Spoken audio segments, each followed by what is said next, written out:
tout le monde, malgré les grands froids de la fin de semaine, j'espère que vous allez bien. Ce que Michel a apporté comme introduction sur son père, en fait, ça rejoint un peu le thème de la prédication aujourd'hui, donc vous allez voir qu'il y a des liens à faire. Et en ce moment, vous pouvez peut-être vous questionner sur l'image que j'ai choisie pour introduire, mais vous allez voir, il y a un lien entre la vaisselle et le titre, qui est le processus de la guérison et de la restauration. Et vous allez voir, les pièces de puzzle sont au courant de toute l'introduction. Tranquillement, pas vite, ça va faire un petit peu plus de sens. Pourquoi j'ai choisi cette image. Donc, vous pouvez, si je vous dis que nous ressemblons à de la vaisselle en tant qu'humains, me croiriez-vous? À première vue, l'analogie semble boiteuse, hein? Mais parce que nous ne nous comparons pas souvent à notre vaisselle. Cependant, si on creuse un peu plus, on peut voir des ressemblances. Prenez l'exemple d'une assiette, d'un bol ou d'une tasse. Lorsqu'ils sont intacts et complets, ils peuvent contenir différents aliments qui servent à nous nourrir et nous abreuver. C'est pas encore clair, hein? Mais Dieu ne nous compare-t-il pas lui-même à un vase d'argile dont il est le potier? Donc oui, il y a des références à la vaisselle pour les humains dans la Bible.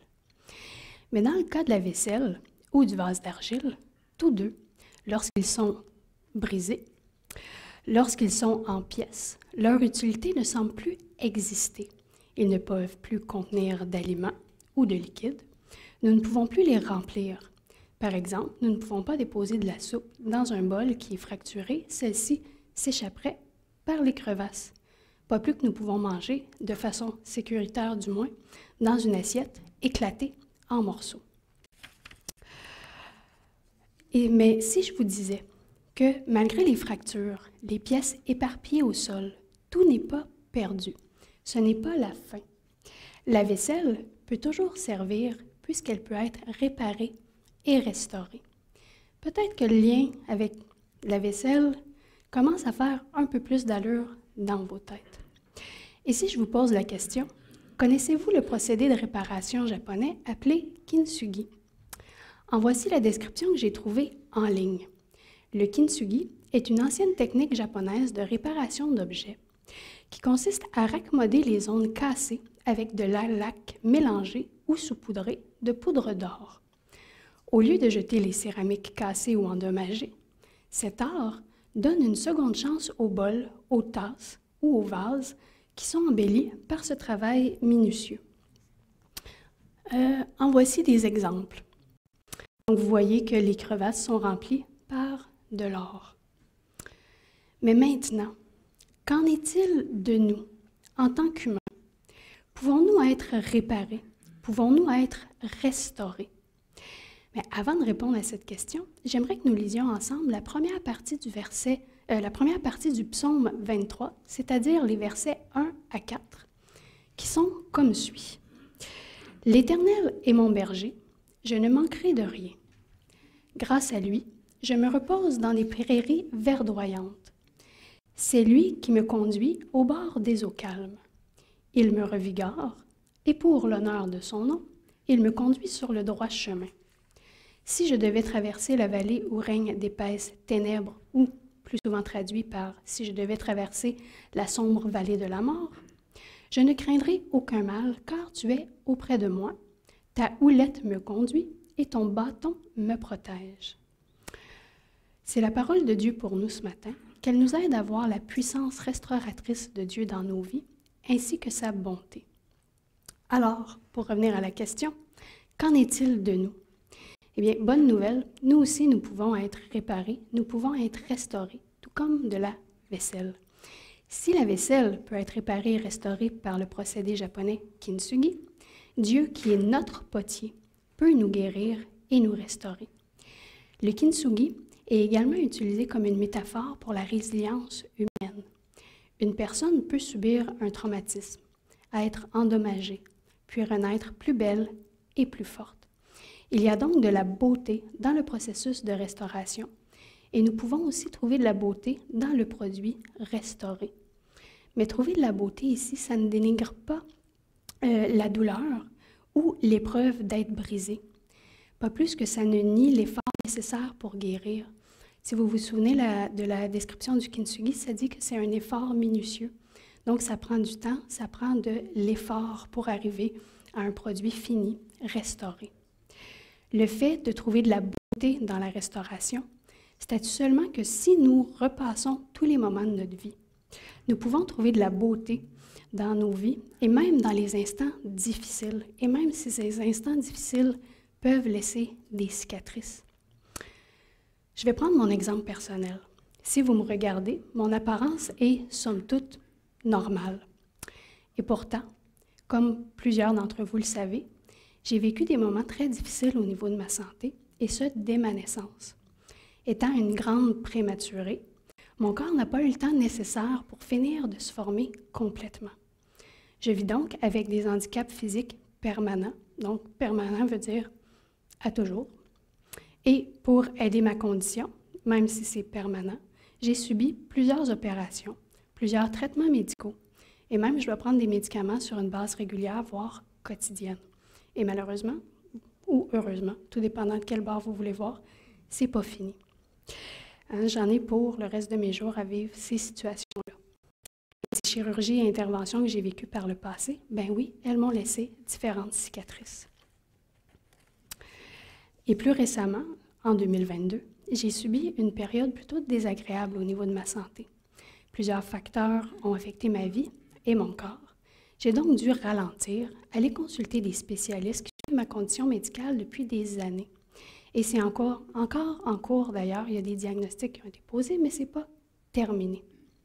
Mais heureusement, je ne suis pas seule pour traverser tout cela.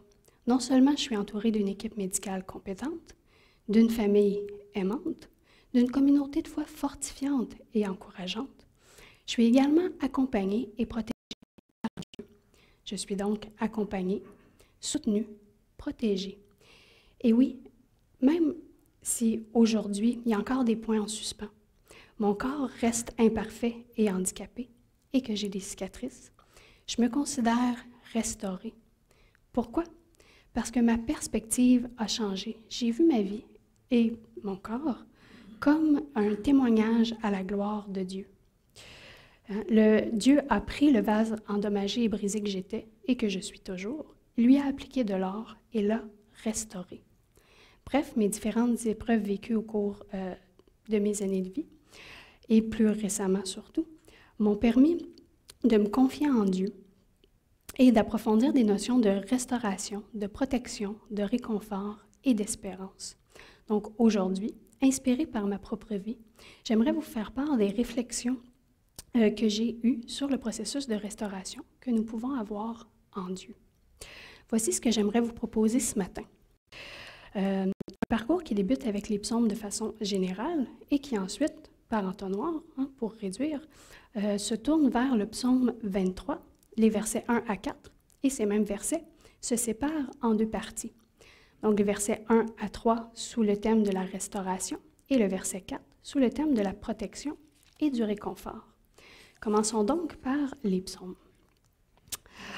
Afin de bien comprendre un psaume, je pense qu'il est important de comprendre ce qu'expriment les psaumes de façon générale. Et j'aimerais vous offrir 3 clés de lecture qui aident la compréhension générale des psaumes. Premièrement, la théologie des psaumes.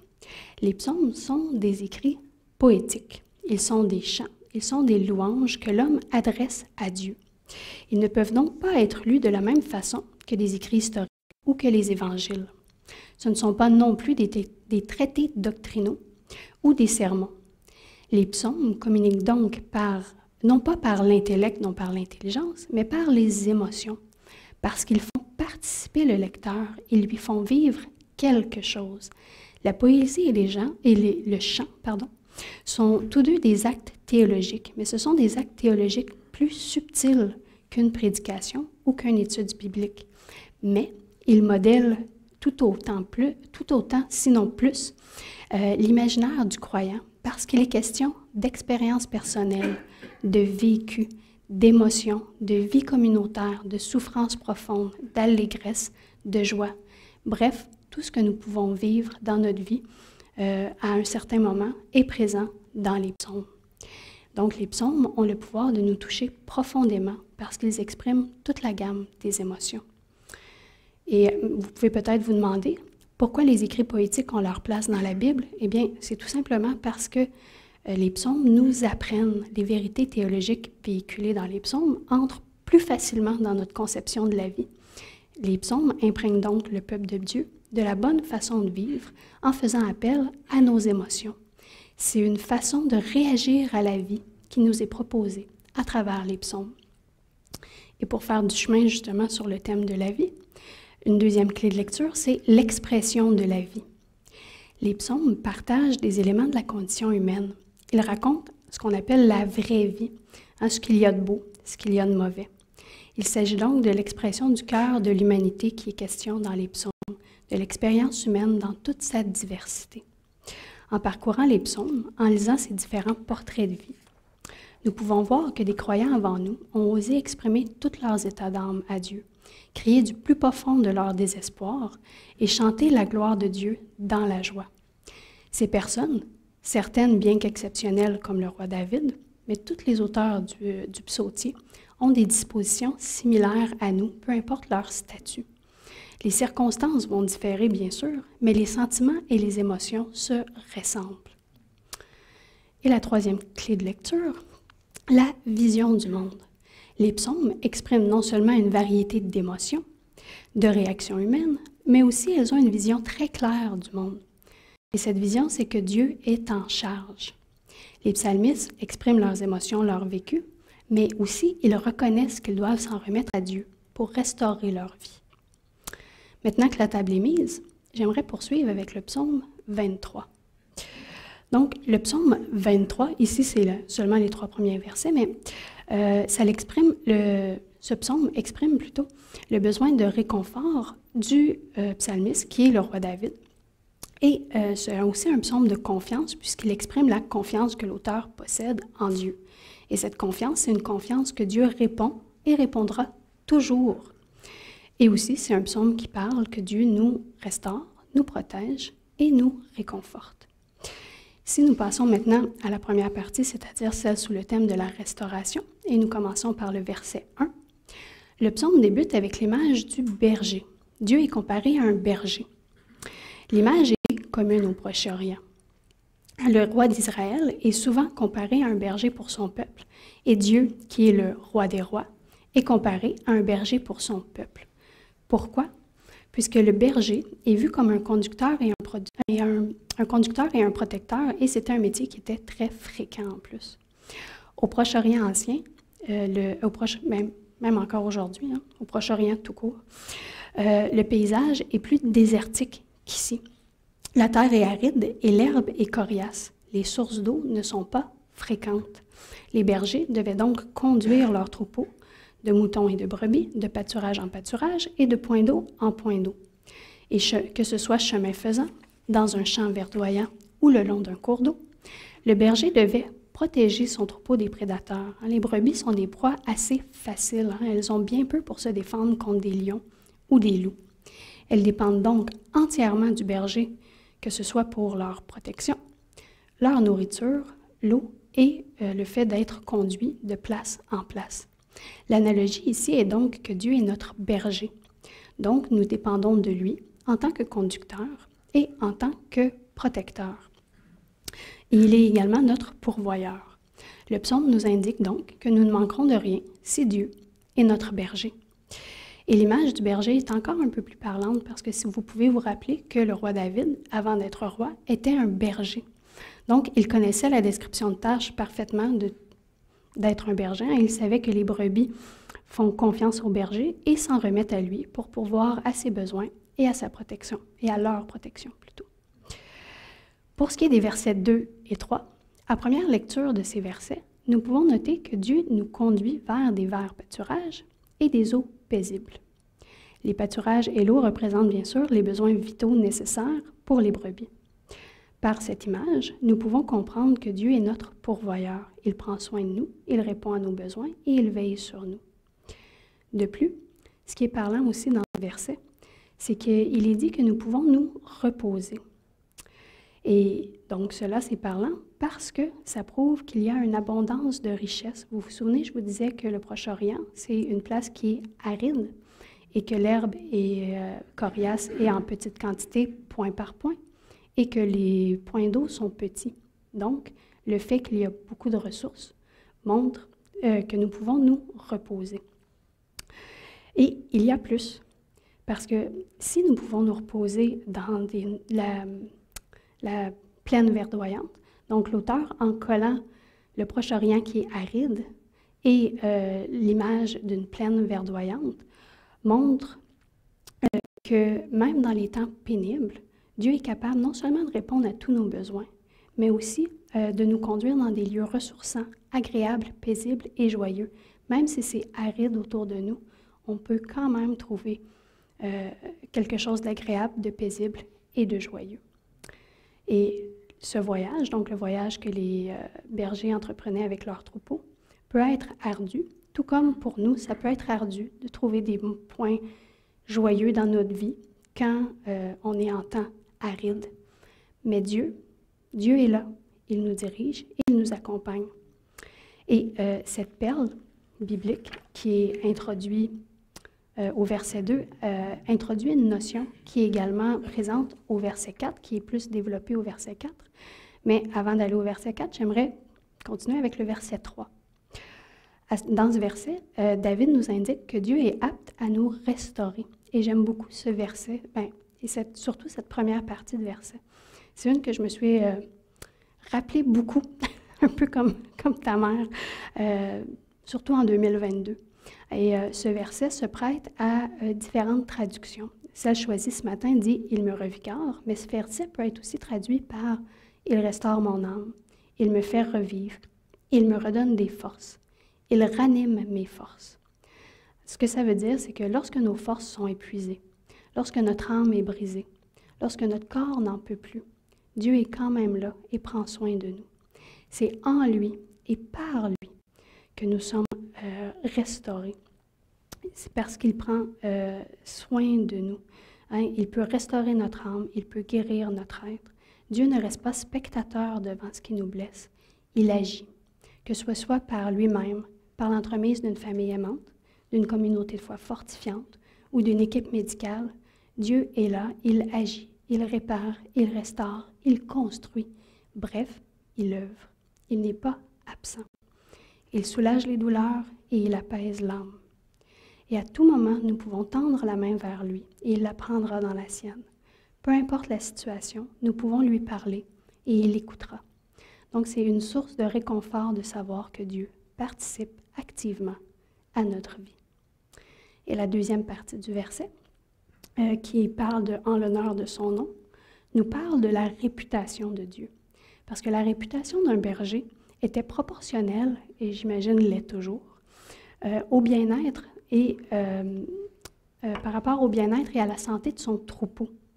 Donc, si le troupeau est bien et en santé, nous avons un bon berger. Et, pardon, mon foulard est de la statique, désolée. Donc, un bon berger prend soin de son troupeau et sa renommée va se répandre, donc l'honneur de son nom va se répandre. Il est donc un bon pourvoyeur, un bon protecteur. Son nom aura de l'honneur et nous avons un bon berger, donc le nom de Dieu a de l'honneur. Et pour lier la première partie du verset à la deuxième, il faut se souvenir que ce que Dieu restaure est magnifique et est un hommage à son nom, à sa puissance, à sa gloire. Être brisé, avoir besoin de restauration, aller chercher de l'aide, avoir besoin d'aide, ce n'est pas un échec. Nous avons tous vécu des moments difficiles, des moments de doute, des moments où nous avons besoin des autres, des épreuves. Avoir des cicatrices, qu'elles soient physiques ou spirituelles, ne sont pas la preuve d'un échec, mais elles sont la preuve que nous avons passé à travers du malheur, de l'affliction, de la maladie, de la détresse, et que nous sommes arrivés de l'autre côté. Et c'est aussi la preuve que Dieu a travaillé en nous et nous a restaurés. Donc Dieu œuvre dans nos vies encore et toujours. Je m'excuse. On a eu des problèmes à tranche de vie inutile ici. On a eu des problèmes avec notre sécheuse, puis tout le linge maintenant a de la statique à la maison, donc on est plus électrique. Donc ça colle un petit peu. Donc maintenant, passons au verset 4, qui est sous le thème de la protection et du réconfort.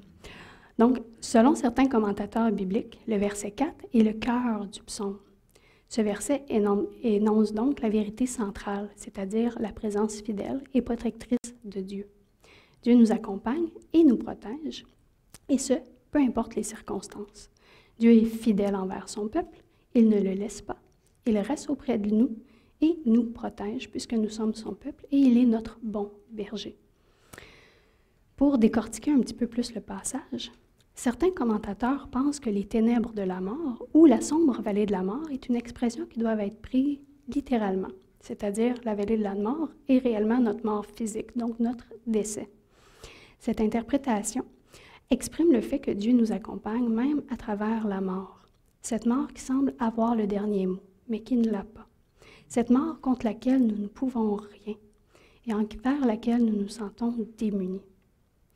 D'autres commentateurs pensent que l'expression « sombre vallée de la mort » est une hyperbole, donc une exagération qui sert à mettre une idée en relief. C'est donc l'ombre la plus noire que nous ayons jamais vécue. Suite à diverses lectures, cette interprétation me semble la plus juste. L'auteur semble encore une fois faire référence au métier de berger, c'est-à-dire à l'itinéraire rude, épuisant et dangereux que les bergers devaient entreprendre avec leurs troupeaux pour trouver de la nourriture ou de l'eau. Parfois, ils devaient traverser des vallées sombres, des canyons escarpés, où il y avait des prédateurs qui se cachaient dans l'ombre, prêts à bondir sur des proies, ce qui pouvait résulter en des luttes pour sauver les brebis et possiblement pour la mort de certaines. Dans le parcours des brebis, c'était donc la partie la plus sombre, la plus dangereuse, la plus périlleuse.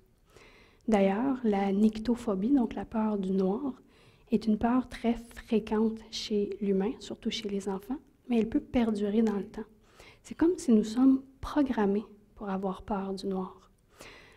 La noirceur et l'ombre sont des endroits qui peuvent être terrifiants pour l'humain. Nous ne pouvons pas voir tout ce qui s'y cache. Et sans tomber dans l'extrême ou dans la paranoïa, eh bien oui, nous pouvons y être attaqués plus facilement.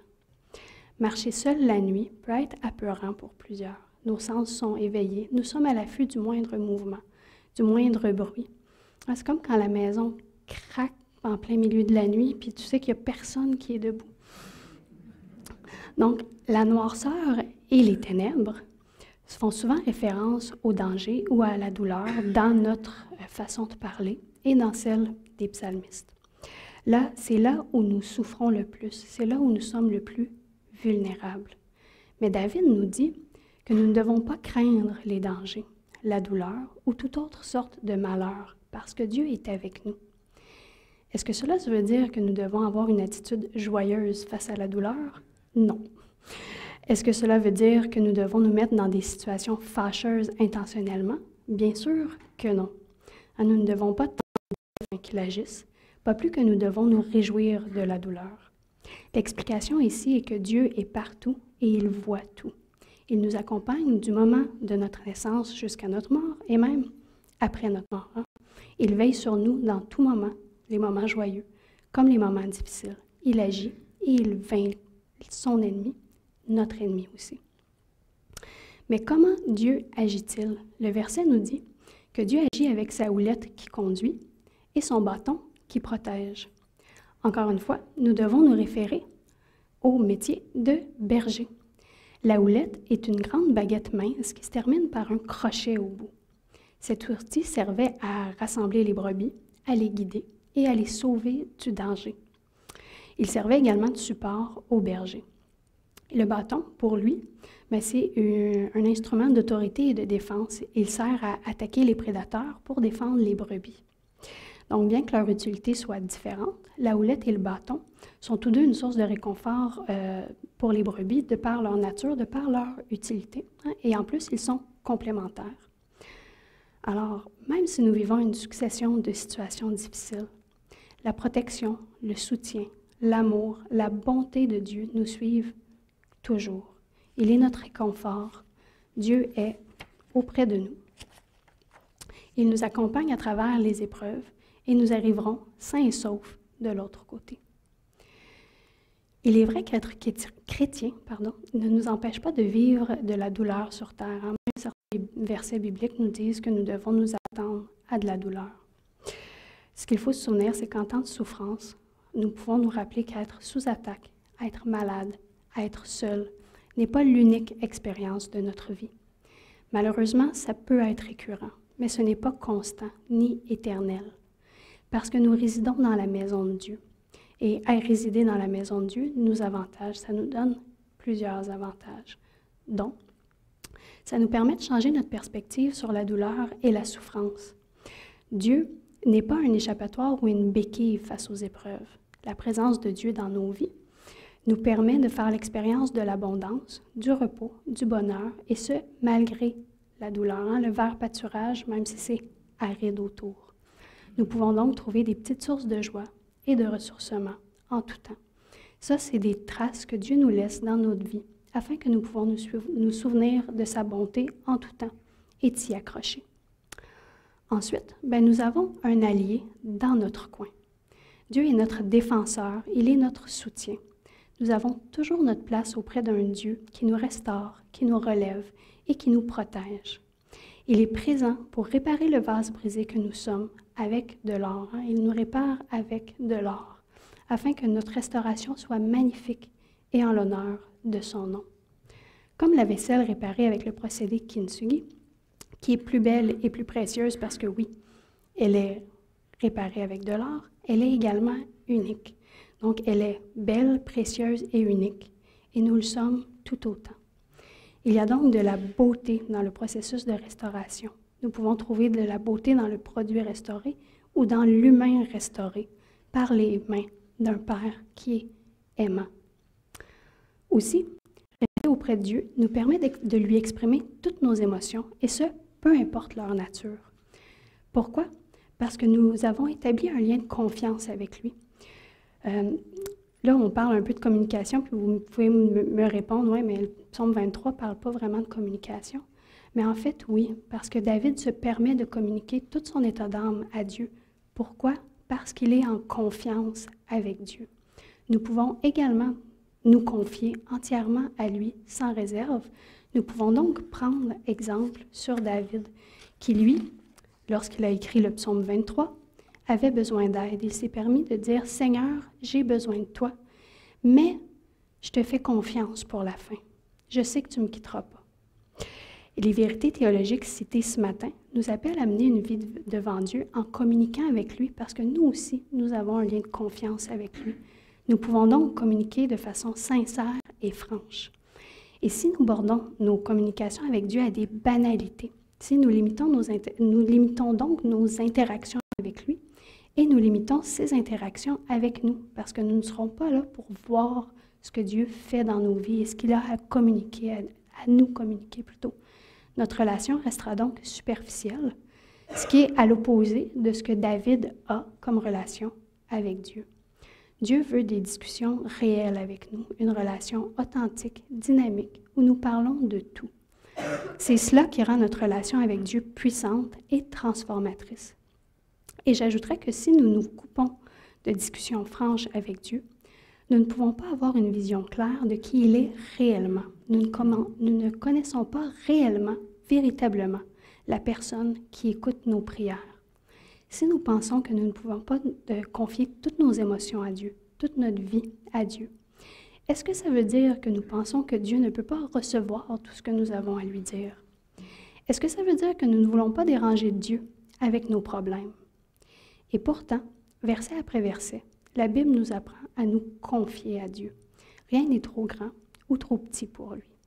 Et notre conception de Dieu grandira en proportion de l'honnêteté dont nous ferons preuve dans nos discussions avec lui. Parce qu'une prière, c'est pas un monologue, c'est une discussion, c'est un dialogue, c'est un échange avec Dieu. Et tous les psaumes, dont le psaume 23, nous rappelle à ne jamais hésiter à parler à Dieu, et ce, peu importe nos sentiments, parce que nous sommes en confiance. David se permet de le faire, et nous le pouvons aussi. Mais malgré tout, certaines personnes, ou même, j'ose imaginer un peu tout le monde ici aujourd'hui, on a tous eu des moments dans notre vie où nous avons eu tendance à ne pas exprimer tous nos états d'âme à Dieu, lorsque nous sommes tristes et mécontents. C'est comme si nous ne voulons pas décevoir Dieu. Nous voulons célébrer avec lui, nous voulons lui offrir des louanges, ce qui est bien. Mais nous oublions parfois que Dieu est notre refuge. Dieu est notre bon berger pour nous en tout temps. Il s'intéresse à notre vie, à toute notre vie. Il est donc important d'exprimer à Dieu toutes nos émotions. Les gens qui nous entourent peuvent être perdus lorsque nous nous confions à eux. Nous ne sommes pas toujours bien équipés pour faire face à la souffrance des autres. Et cela, s'il vous plaît, cela n'implique pas de ne pas se confier en nos frères et sœurs, en notre famille ou dans des équipes professionnelles. Cela veut simplement dire que nous sommes parfois, en tant qu'humains, de par notre condition humaine, démunis face à la souffrance. Mais Dieu, lui, sait. Il nous connaît et il sait quoi faire, il sait comment répondre. Alors, nous pouvons, oui, nous confier aux autres, aller chercher de l'aide, mais aussi ne pas oublier Dieu. D'ailleurs, plusieurs psaumes nous rappellent de ne pas nous isoler lorsque nous sommes dans la souffrance. Alors oui, aller vers les autres est important, mais aussi aller vers Dieu. Parce que nous pouvons exprimer librement notre souffrance à Dieu. Et n'oublions pas que toutes les Écritures qui sont dans la Bible sont inspirées de Dieu, parce que toute la Bible est parole de Dieu. Alors certains pourraient se demander, mais pourquoi les psaumes en font partie, puisqu'ils sont des poèmes exprimant la vie intérieure des humains. Mais ces textes se trouvent dans la Bible parce que Dieu veut qu'ils y soient, tout simplement. Nous pouvons donc en déduire que Dieu veut que nous lui exprimons toute notre pensée, toute notre émotion. Et nous pouvons également en conclure que nous devons lui faire confiance, qu'il renouvelle ses bontés sans cesse et qu'il a le pouvoir de nous protéger et nous restaurer. Pour terminer, le psaume 23 est encore actuel et utile aujourd'hui. Il est source de réconfort pour toutes les générations puisqu'il nous permet de redécouvrir la puissance et l'amour de Dieu. Il nous permet d'espérer en des jours meilleurs, de se relever lors de situations difficiles, de s'ouvrir à Dieu, de trouver une source de réconfort et de ressourcement en Dieu. Et ce matin, pour terminer, j'aimerais faire un petit peu différemment. On a commencé différemment, on va finir un peu différemment. J'aimerais vous laisser avec une prière. Donc, prions ensemble. Seigneur, tu ne restes pas spectateur devant tout ce qui est brisé en nous. Même si nous sommes parfois perdus, pour toi, tout cela fait du sens, parce que tu sais tout et tu veux notre bien. L'épreuve n'est pas en vain. Tu nous restaures et tu nous protèges. Nos difficultés ne sont pas un signe de ton absence, mais une occasion pour toi de manifester ta puissance restauratrice, et ce, peu importe comment tu la manifestes. C'est une occasion pour nous d'ancrer encore un peu plus notre confiance en toi, de faire preuve de patience, de trouver notre réconfort en toi et de témoigner de notre transformation extraordinaire qui est l'œuvre de tes mains. Seigneur, tu nous guides afin que nous ressemblions encore et toujours un peu plus à Christ, ton Fils. Ne soyons donc pas inquiets face à notre parcours, parce que tu nous y accompagnes, et ce, pour l'éternité. Amen.